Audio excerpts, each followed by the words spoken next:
Good morning, or is it good afternoon after how long with technical difficulties? This is Judge's Jules. It's me, the judge, and HH. Me. Hello, mate. How are you, Si? All right? Yeah. Very good. Yeah, a bit stressed out this morning, but there you go. That's computer technology for you. Happy New Year to all Judge Jules, Holden Sources, HH Feeder Judge, people we don't even know, and everybody at the BHA. Happy New Year for sure, Nick. May it be a lucky one, eh? Exactly. May all your losing runs be short ones, Judge, as yes, they say. And your winning ones long. Yes, exactly. It's been an entertaining morning already, but we've got a long One show word ahead, I wouldn't use. We've got plenty of racing to cover, actually. We've got to go far. Obviously, I did actually have one for Boxing Day, but I think we've stuck to the long weekend. Isn't it strange over Christmas that you forget what day of the week it is? It's a nightmare, isn't it? Yeah. Completely. All blurs into one, doesn't it? I could have swore it was a Monday, but it's Tuesday, isn't it? I think. Yeah. Anyway, moving swiftly on. Right, we better start then, mate. So my very first one we go far back as Saturday. And I've got two from Saturday, but I'm going to have a left field one first. The first one for the tracker is a horse called Jason the Militant, who was a well-beaten 30 lengths on Saturday. This horse was back from 25s, I think it was, or it may have been 33s, all the way into 11 to 2. And I thought that was definitely a rose-tinted glasses type look, because this horse has never won over anything further than 2 miles.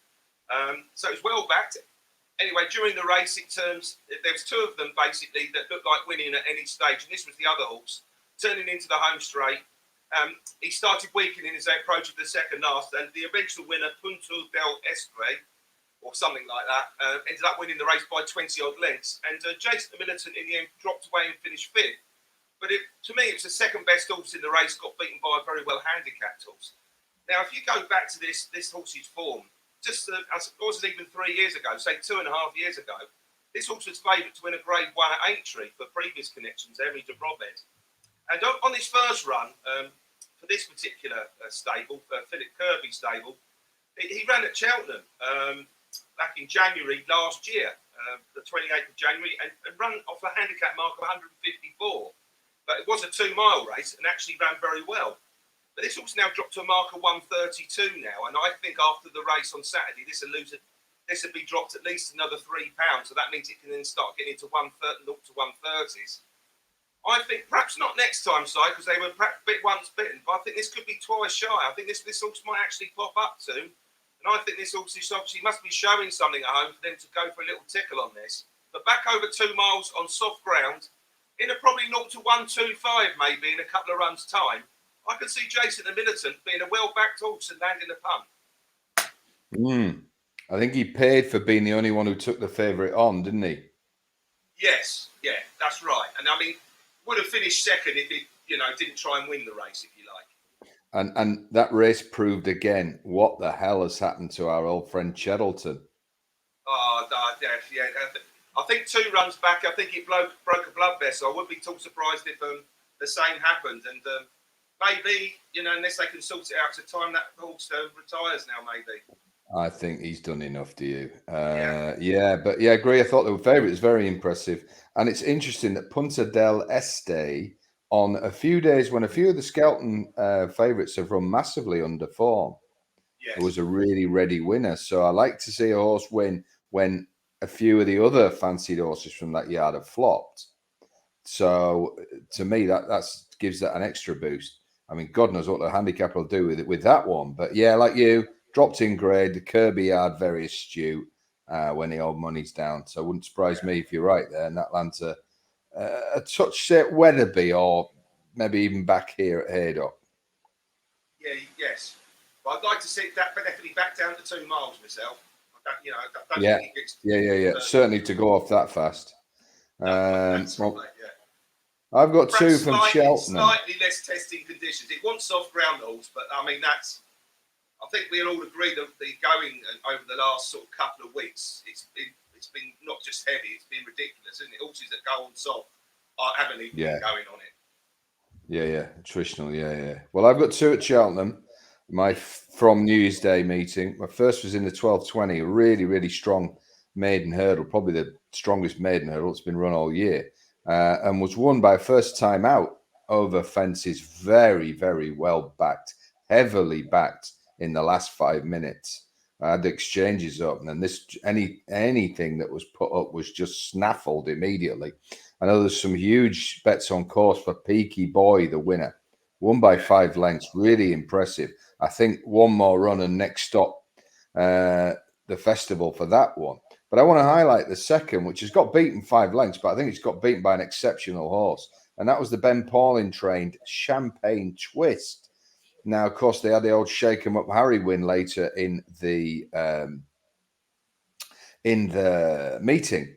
But this one, I think, is sort of about the old surefire winner next time out. Now, first time out, we had seen this one, Champagne Twist, be 4th when badly needing the run.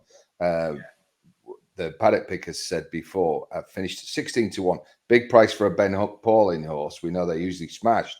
And that was in the race that Beat the Bat won by a head, beating Welcome to Cartrees. Now, I think that is mega, mega strong form. All right, the horse was well beaten, obviously come on a ton, ran into a really good one in Peaky Boy. Now, the strength of this race to me is that you had a horse called Inattendu, which was well backed, had been second here in a maiden hurdle at the track the time before, and was the sort of morning joint favourite. That has got stuffed out of sight. You got Magical King, which is a horse I've highlighted before on this feature for Stuart Eddins, who I thought ran a really strong race, maybe got very tired late on and jumped right-handed a few times. But Champagne's Twist has put the rest of this field, Judge, to the sword. And everyone's going to talk about the winner, but I think that was an improved run. We know that Ascot race is mega strong form that he was 4th in. He's obviously come on a ton. I'm be very interested to where Pauling sends this next time. And I think a decent hurdle is at his mercy, because I think that winner is, festival class. Now, I'm not saying that the one I'm highlighting here is a Cheltenham Festival horse, but I think he's a good horse who will win some nice races and probably be a chaser in the making. So Champagne Twist, yeah, he's got stuffed, but I'm very impressed by that run, and I think he is a surefire winner for the old tracker. Yeah, I mean, his previous fault behind, because we highlighted the winner there, didn't we, as a horse, and it popped out Beat the again. Bat. Welcome to Cartrees. That basically beat Ideal de Boards on its next start, the 2nd and 3rd from Ascot. So that was they then came 1st and 2nd in an Ascot novice hurdle afterwards. Yeah. And this Champagne Twist was only just behind Ideal de Board that day. Definitely stepped up on that run as well. I think this is actually a step in the right direction. I think a maiden hurdle is a formality. A novice hurdle should be a formality. It's a sort of horse you could see winning a novice hurdle and then winning a handicap later in the year, isn't it? Definitely, yeah. I like that. That's a nice performance, that. So we're going to go from like a bit of a left field one from my point of view to a pretty obvious one. I don't know if anyone watched the racing too much yesterday. I'm trying to think what the race was. This was obviously at Cheltenham yesterday on New Year's Day, trying to work out what day of the week it was. It was the 240, the Paddy Power handicap over 3 miles, and the winner was Butch. A very game all the way handicap debutant winner. Nice horse, Butch. I'll definitely be winning more races this season. And I think the second in the race ran a nice race. My Bobby Dazzler, who's 4th in this particular race, off a much higher mark last year. So he's a well handicapped horse. But the horse really to take from it really is Ed Keeper for a couple of reasons. He should have won the race, and I don't think he's going to get penalised for that. I don't know what Sam Twiston Davis was doing with his goggles and everything, rather than just getting himself a length or 2 up, rather than getting himself level. The horse makes a mistake, loses all momentum, and it's a 3 mile. It's not a 2 mile horse. It's got to turn a foot, and stays on into 3rd, only beaten about a length at the line, length and a half. The moral winner, obviously, it was up £9 for winning the race at Newbury. Now I'm going to come to that race at Newbury with my next selection for the tracker. But that Newbury race in particular is working out very well, because Rambo T, who was miles behind him that day, came out and bolted up. I think it's Boxing Day. You lose, maybe Saturday. That won easily. And 3 other horses have all run out that race, have either come 2nd or 3rd since. So the form has been stacking up for that race at Newbury. So I knew it's a progressive type, this Head Keeper, and for me, he can't go up again. So he's almost going to be like a winner without a penalty next time out. And he's the sort of type I think could run well. It might, because he's not per temps qualified yet, side. But I can see him sort of perhaps running at Aintree after that, you know, and where a lot of horses have gone for the per temps. Unless he gets himself qualified, of course. But I still think his horse is well handicapped and will be winning again shortly. So for me, Head Keeper is the second one in our tracker. Yeah, I did Springwell Bay here, and it's interesting you talked about Sam Twiston Davis. I think young John Joe and Sam Twiston Davis have not had good Christmas periods. I really don't. I think both of them have had some really, really poor rides, and this race, the pair of them. Springwell Bay, I don't seem to be yanked back, jumped brilliantly, then yanked back again, and then just found nothing. But again, I thought it was a poor ride on yours, Head Keeper there. I think Butch, these Ollie Murphy horses, they had a really bad spell at the start of the year, didn't they? When he had all these horses drifting and battling the race, they are on fire. He really has got that stable flying. So fair play to that. I do think he should have been at the very least second with Head Keeper there. I wonder if the ground told on him very late on. Yeah, maybe. But I'm a great believer you want to get yourself at least half a length or a length up rather than guaranteeing yourself a good jump at the last. Well, the thing about Cheltenham is, every horse tie. Yeah, I come back to that Ruby thing. Every horse tires up the hill, so you might as well be 2 lengths clear tiring as being level looking across.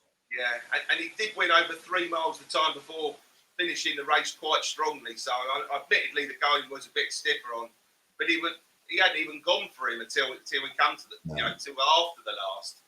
Yeah, it would have been like you say. It would have been interesting if he'd gone on and poached the lead. I do think it's a good race in that, and I do think that's strong form. Yeah, I do think that too. The race will definitely. Bear in mind, you're on about Springwell Bay was back in full. I mean, I'd be amazed if this race doesn't throw up at least 2 to 3 next time out winners. I totally agree with you. I think it's mega strong. I really do, and I think Head Keeper definitely, but a bit more nous and use that gallop and get clear rather than riding it as a turn of foot horse. Yes, definitely.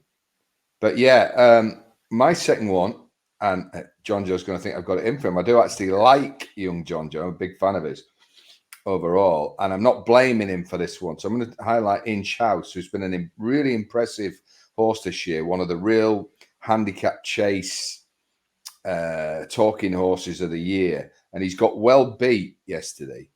If you look at his Newbury run, he ran and galloped and jumped really, really well. And if you look at the race before that when he won, he's at I think it's Warwick. He ran, galloped, jumped, really took everything in his stride. After the second fence here yesterday, just made some notes. I don't think this horse likes Cheltenham. That can happen. Undulating fences instead of 2 flat tracks, he's suddenly taking off and landing further down. And he made a terrible shape over loads of the fences yesterday. And I actually think he's done really well to get within 5 lengths of a classy handicapper who came back to form with a vengeance, Stumpstown, with the reapplication of the headgear. And who knows why he was running so flat early on in the season. But that is strong form. You've got horses behind. Where are we? Cloudy Glen. You can set your watch by him. Angel's Breath, who there was a ton of money from. 6 to 1 into 100 to 30. And the Wolf. So this is still strong form. And the point I'm going to make, judges, I think he has absolutely hated every single yard of that race. There was about 6 fences where he's lost 2 lengths on the entire field, each jump. Now, they're seasoned handicappers who were really seeing everything on a stride. John Joe was having to get him under the fence and almost lift him over. Sometimes he was clobbering them. You could see the whole shape was dreadful. I'm not sure. I think he's going to go back to Newbury, somewhere like that next time, and put this performance behind. But I think when you see a horse run well, and he was a well-backed favourite yesterday, despite everything in the race going wrong, I think you've got to think, right, is it the course? Can they fix that? Well, they fixed that by going. And I wonder now if they'll aim him at Aintree and the Mildmay course for a big handicap race there. Completely flat track. None of this Cheltenham undulations. I don't think he acts to his best there. And I've got a funny feeling John Joe, who loves to get one ready for entry, might be skipping the festival with this one. But don't give up on this one, and don't think he's maybe not as good as you thought. I think it was just a case of the wrong track. So Inch House, keep the faith. He will be back, but don't keep the faith at Cheltenham. Line through him if they do go back there. Well, it's funny you should say that because obviously I had a few things written down about it. I had jumping with it, right sloppy around the jumping. But do you wonder whether Awful. It was strange because obviously it was going up in trip, wasn't it? It's going from 2 mile 6 to 3 mile 2 or 3 mile 1.5. And the going, don't forget the going on yesterday was heavy. This also been on good to soft and bit of soft, but not this type of ground. Maybe it may be the going as well as the track. You know, they go much slower over that. They go much slower over that pace, so he should have been able to jump out. There's a couple of things. I just thought those two things were negative. Look, it didn't jump well enough. Because I think I don't know if we brought this horse up. We certainly mentioned this horse possibly winning a handicap at Cheltenham. This horse, now without a doubt, is well handicapped still. He cannot possibly go up beaten, but well beaten second yesterday. And like you say, everything possible went wrong, yet he still came second. And interestingly, the form of the old Hennessy, the Ladbroke, or is it the Coral? I don't know what race it's called these days. Got obviously a couple of francs on the week yesterday, didn't it? With Stumptown winning that, and Shake 'em Up Harry winning the next race. So keep an eye out for the Hennessy form, because bearing in mind that's two that have come out the race now that have come out and won, and obviously the other horse, the Venetia horse, actually ran a good race, didn't it? And would have, well, you know, all things being equal, nearly came second, but it's only because Inch House is so well handicapped, he went past him over the last. I think the Hennessy's going to be worth following going forwards. But without a doubt, mate, I might be inclined to give Cheltenham a miss and go to Aintree with this horse as well. They're definitely on a little bit better ground, mate. You know, it doesn't have to be fast, but well, you would expect Aintree to be good to soft. Even if it's soft, it's not going to be as heavy as that. No. But if you look at his first ever point-to-point win, the form of it is red hot, and it was on really testing conditions. He beat another horse, I can't remember the name. He beat another horse that the owners bought that bolted up last week or the week before. I can't remember what the name of it is now. I'm going to tell you it now.